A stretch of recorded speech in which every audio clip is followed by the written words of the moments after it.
Indonesia adalah gerakan moral seluruh rakyat Indonesia untuk menegakkan kebenaran, keadilan, dan menciptakan kesejahteraan sosial bagi seluruh rakyat Indonesia. Dari tubuh proklamasi yang bersejarah ini, jati diri Koalisi Aksi Menyelamatkan Indonesia. Deklarasi kami Jawa Barat.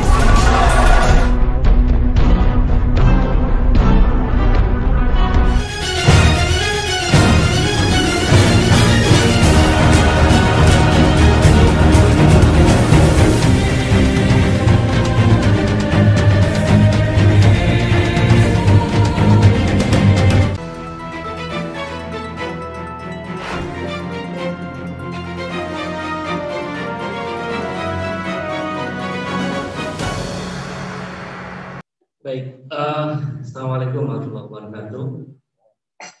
Selamat siang, selamat sejahtera semuanya. Saya kira beberapa poin yang tadi disampaikan dari Bang Mas Asri, Pak Hatta, dan Bang Bahar,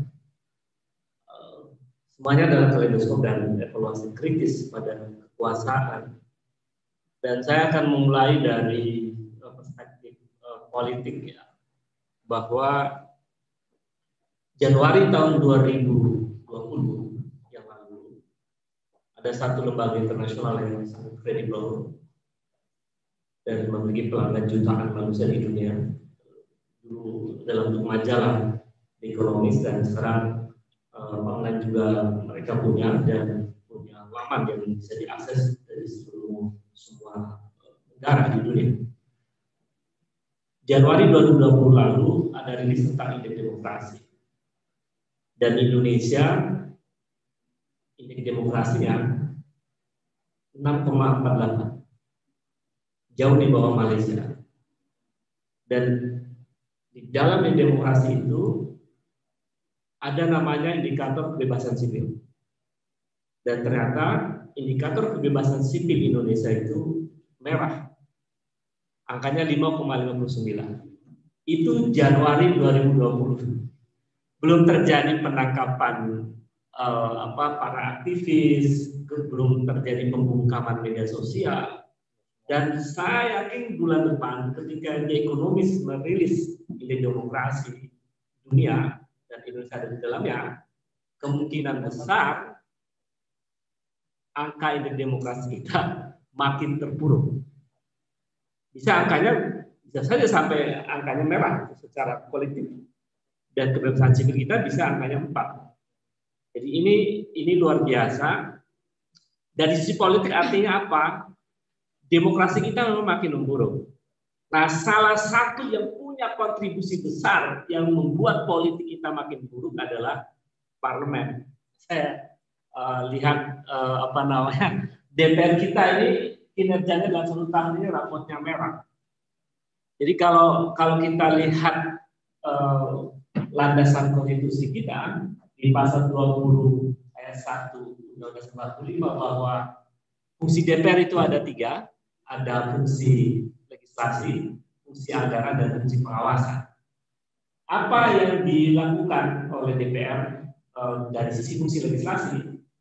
Targetnya periode 2020-2024 itu dalam program legislasi nasional itu ada 248 rancangan undang-undang yang harus dibahas dan menjadi undang-undang. Tahun 2020 yang sebentar lagi akan berlalu, itu targetnya adalah 37 rancangan undang-undang prioritas yang harus selesai. Faktanya, ini hasilnya. Sampai hari ini baru 11 rancangan undang-undang yang menjadi undang-undang, dan itu terakhir dikejar waktu, dibuat di dalam situasi yang pandemi, bahkan malam-malam mengambil keputusan. Itu luar biasa, saya kira menunjukkan bahwa betapa buruknya kinerja fungsi legislasi DPR. Dari sisi fungsi legislasi, kalau dibuat presentasi itu hanya 30% dari total target tahun 2020. Ini kinerja sangat buruk. Kalau kita buat tentang nilai 1 sampai 10, ya nilainya 3. Jadi mengapa kemudian saya sebut raportnya merah? Karena memang angkanya di bawah 5 gitu. Dari target seluruh agenda program selama 10 tahun. Ini dari sisi kuantitas. Jadi dari sisi kuantitas saja, ini kuantitasnya sederhana sebetulnya.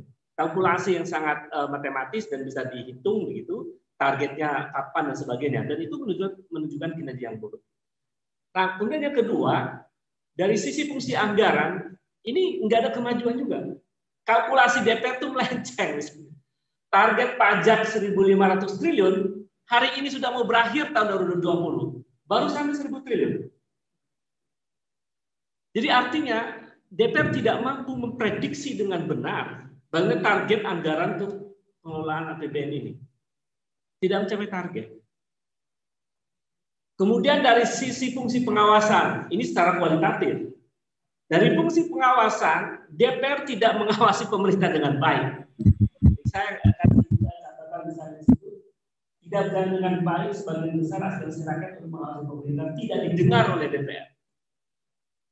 Fungsi pengawasan itu di dalamnya ada fungsi mendengarkan aspirasi rakyat. Agar jalannya DPR berjalan sesuai dengan kehendak rakyat. Tapi yang terjadi misalnya, ratusan ribu rakyat demonstrasi menolak revisi Undang-Undang KPK. Tidak didengar. Ratusan ribu mahasiswa dan rakyat demonstrasi menolak Undang-Undang Omnibus Law. Tidak didengar. Diam-diam menetapkan Undang-Undang Minerba. Itu artinya mereka menutup mata dan menutup hati dan telinganya rakyat. Bahkan Undang-Undang Mahkamah Konstitusi dibuat dalam situasi yang rakyat tidak tahu.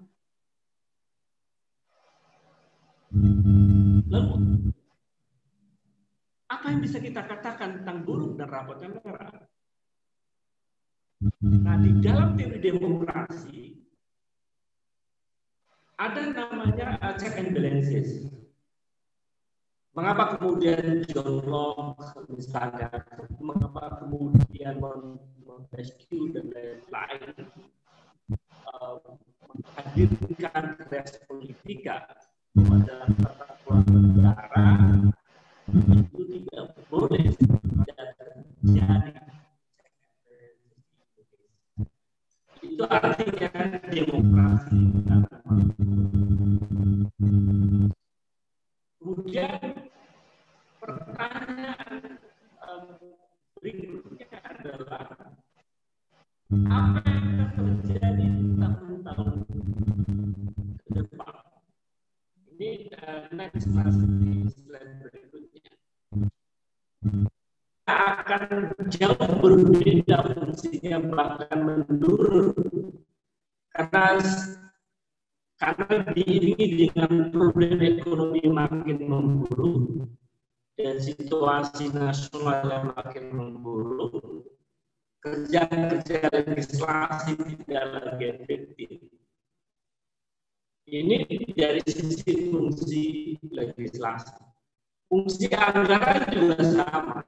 Kita melihat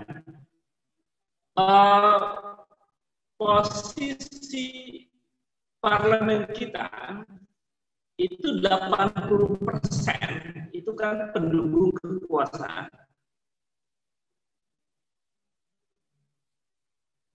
Itu kalau Partai Demokratnya mengatakan oposisi. Tapi kan Partai Demokrat ini nggak jelas, kan? Partai Demokrat ini nggak jelas.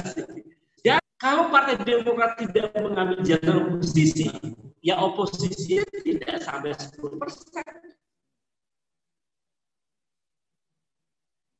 Pada situasi itu, maka fungsi pengawasan di DPR tidak akan terjadi. Artinya DPR hanya sebagai stempel dari kekuasaan. Nah, disitulah pentingnya kualitatif. Kehadiran kami juga memberi kontribusi bagi kualitas demokrasi. Karena fungsi oposisi di DPR sangat minimalis.